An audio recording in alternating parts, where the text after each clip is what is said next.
Bago natin ipagpatuloy itong reaction video na to mga kapatid, uunahan ko na kayo wala tayong pinapanigan ng kahit anong politika o politics dito sa ating bansa dahil ang sa atin naman mga kapatid, basta pro-Filipino tayo, okay? So ako'y naawindang mga kapatid dito sa balitang ito na aking napanood kani-kanina lang. So sabi ko kailangan ko itong gawan ng reaction video, no? Para syempre mahingi ko rin ang opinion, ang reaksyon ninyong lahat, nating mga kababayan, mga kapatid, no? At mamaya-maya syempre pag-usapan natin ulit etong nangyayaring kaguluhan sa Middle East, mga tol. Dahil meron tayong bibigyan ng reaction dyan dahil nagbantang gaganti ang Iran ulit Pero unahin muna natin to mga kapatid mula rito sa News 5 Everywhere. Dahil si VP Sara ay tila balutang nung siya ay tinanong. Pasensya na ulit sa mga DDS Hindi ako anti-Duterte. Hindi rin naman ako anti-Marcos. Tayo ay pro-Filipino ulit mga tol, no? Sabi kasi rito, I am not pro any country at all. Sabing gano'n ni VP Sara. Pilipinas o China? Pero ang sagot ni VP Sara, I am not pro country o pro any country at all. Kahit anong bansa mga kapatid, hindi daw siya pro. No? Siguro mga kapatid, hindi niya lang naisama, pero baka naman pro-Filipino siya, hindi niya lang naisama. Pero kasi mga kapatid, pag sinabi mong I am not pro any country at all, pag sinabi mo yon, ibig sabihin kahit Pilipinas hindi ka pro. Well anyway mga kapatid, basahin muna natin itong report. Kasi medyo nakakawindang itong sagot ng ating BP, no? Giit ng BC, wala siyang pinapanigan, no? Malinaw naman yon, wala siyang pinapanigan kay Amerika man yan o China. Pero I am not pro any country at all.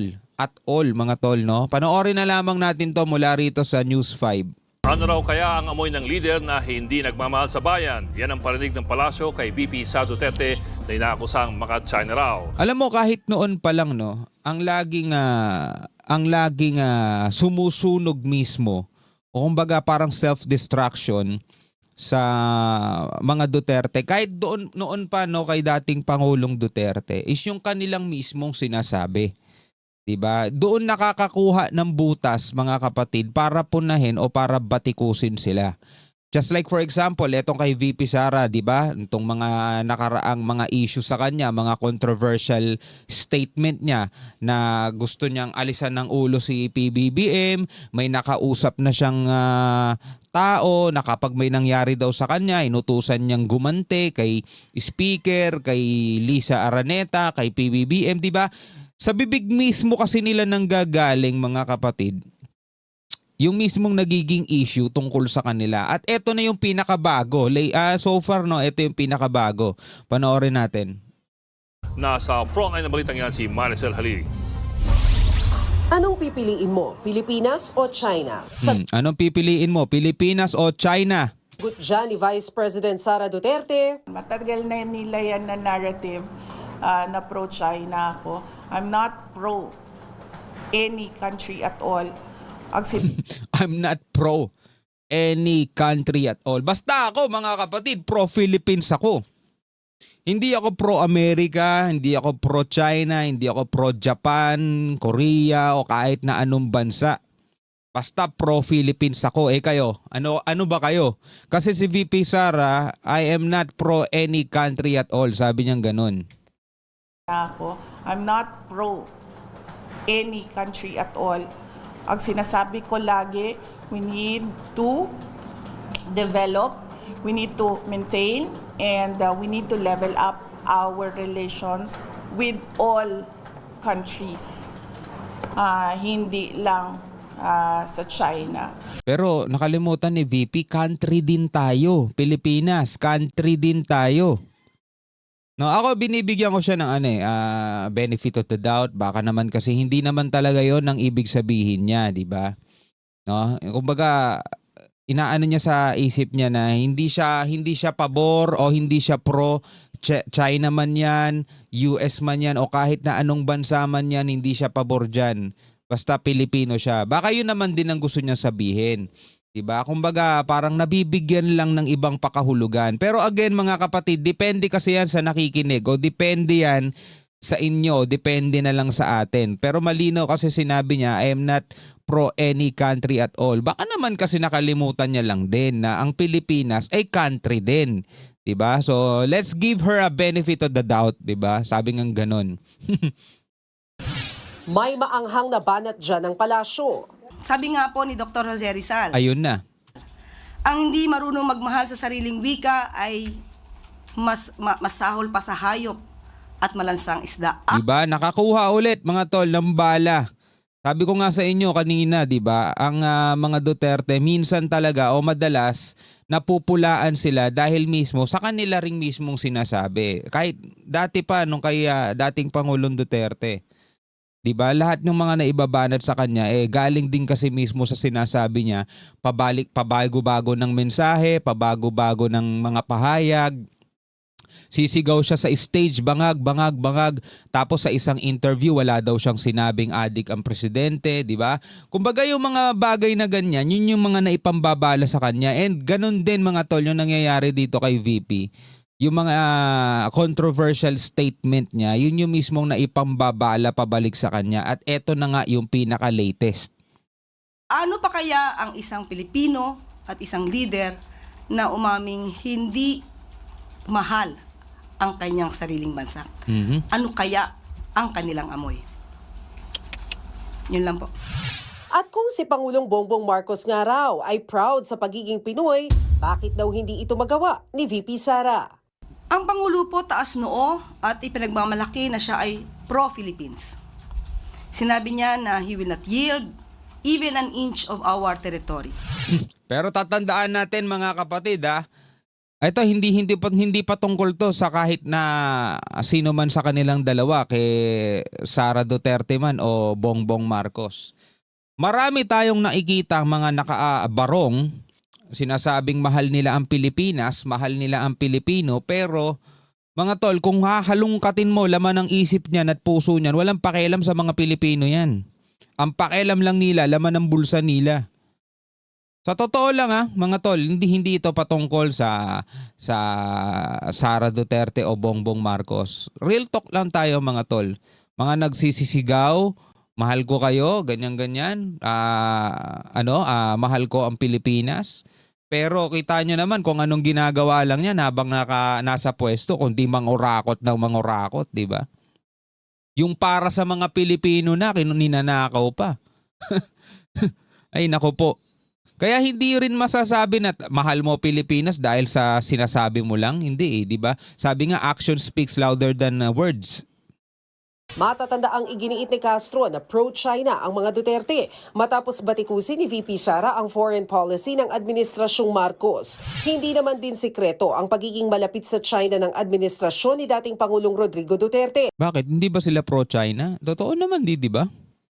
Pero giit ng bise, walang dapat kampihang bansa ang Pilipinas. You stand on your own and face China with regard to your issues in the West Philippine Sea.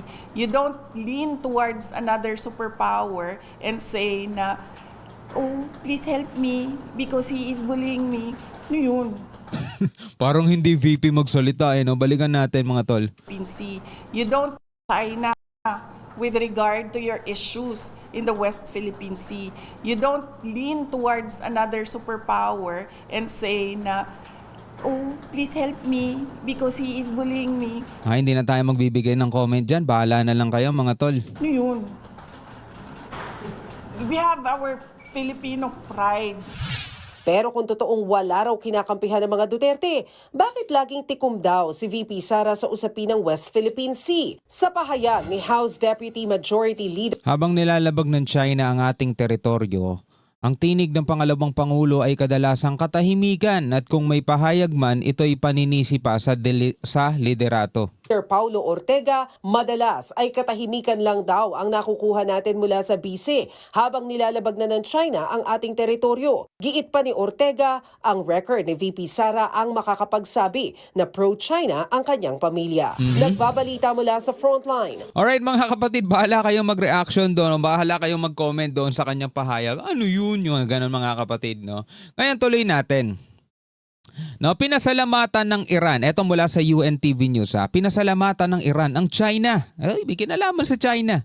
Sa suporta matapos ang gulo sa Israel. So ano ba, nagkaroon ba ng lihim na support ang China? Pero alam naman natin, suportado talaga ng China ang Iran. Pero anong klaseng suporta kaya ang kanilang ibinigay? Mga tol, no? So sabi rito sa isang report, sa kanyang unang opisyal na pagbisita sa ibang bansa matapos ang sagupaan kontra Israel, nagpasalamat si Iranian Defense Minister Aziz Nazirzadeh sa China sa patuloy nitong suporta sa panig ng Iran. So alamin natin itong balitang ito, mga kapatid, no? Sa kaniyang unang opisyal na pagbisita sa ibang bansa matapos ang sagupaan kontra Israel, nagpasalamat si Iranian Defense Minister Aziz Nazirzadeh sa China sa patuloy nitong suporta sa panig ng Iran. Dumalo si Nazirzadeh sa pagpupulong ng Shanghai Cooperation Organization o SCO sa Qingdao, China, kasamang iba pang defense officials mula sa mga bansang miyembro tulad ng Russia, India at Pakistan. Sa naturang pagpupulong, binatikos ni Chinese Defense Minister Dong Jun ang hegemonic at bullying acts ng anyay sumisira sa pandaigdigang kaayusan. Nananawagan ng Wow, talagang coming from China, ha? Sumisira sa pandaigdigang kaayusan, ha? Coming from China. Iran na ipagpatuloy ng China ang papel nito sa pagpapanatili ng ceasefire at pagbawas ng tensyon sa gitnang silangan. Alright mga kapatid, ulitin natin, ha? We're not against China, specific sa kanilang kanilang lahi o sa kanilang nationalities. Kasi mga kapatid, wala naman talagang kinalaman ang China mismo, yung China o yung bansang yan. 'Di ba? Kasi halimbawa na lang mga tol, di naman natin masasabing lahat ng Pilipino mabuti, napakarami ring salbahe rito mga tol. 'Di ba? Dito nga mismo nagkakaroon tayo ng pag-aaway-away eh. We're not against China, no? At sinusuportahan pa rin natin ang kanilang kultura, ang kanilang paniniwala, ang kanilang produkto. Doon tayo against sa ginagawa ng gobyerno na pangaagaw, pangaangkin ng ating mga teritoryo, ng ating soberanya, hindi pagrespeto sa international law at hindi pagrespeto mismo sa ating bansa, sa ating karapatan, no, na mangisda, maglayag, 'di ba? Magkaroon ng mga humanitarian mission dito sa West Philippine Sea. 'Yun ang hindi natin gusto. Pero doon sa bansa, doon mismo sa kanilang lahi, nationality, wala tayong problema doon. Kasi minsan nagkakaroon ng kalituhan ng mga tao eh. Pag sinabing China, basta China, ano yan, ganyan-ganyan yan. Hindi, mga tol, ulitin ko sa inyo. Hindi tayo against sa kanilang mga people o kanilang mga mamamayan. Hindi tayo against dyan. Diba? Maganda dyan mga tol. Kung gusto nyo pumunta dyan, sige, wala kayong problema. Pumunta kayo dyan. Then, doon tayo may problema eh. Doon sa polisiya ng kanilang gobyerno, yung CCP, Communist Parties, Chinese Communist Party, yun tayo may problema tayo. Yun nga yung nililinaw din ni Secretary Gibo Chodoro. Hindi China ang problema natin. Yung kanilang CCP. Diba? Kasi nagbago na yan eh. Nagkaroon ng nagkaroon ng dati civil war at natalo ng mga komunista yung dating gobyerno na ngayon ay nandoon na nga sa sa Taiwan at gusto nilang sakupin ulit yan para magkaroon daw ng reunification. Well anyway, ano ang masasabi mo dito sa ating mga napanood? Pwede ka magbigay ng komentaryo mo sa ibaba, pwede ka magbigay ng iyong saloobin doon sa mismong pahayag ni VP na she's not pro any country at all. Naku po, nakawindang ako dun eh. Doon sinabi niya eh. Paano yung Pilipinas? Country din naman ng Pilipinas. So hindi ka pro-Philippines. Anyway, bahala na lang kayo magbigay ng inyong komento dyan. Hanggang sa muli, ako nga pala si Shobaldi. Peace out.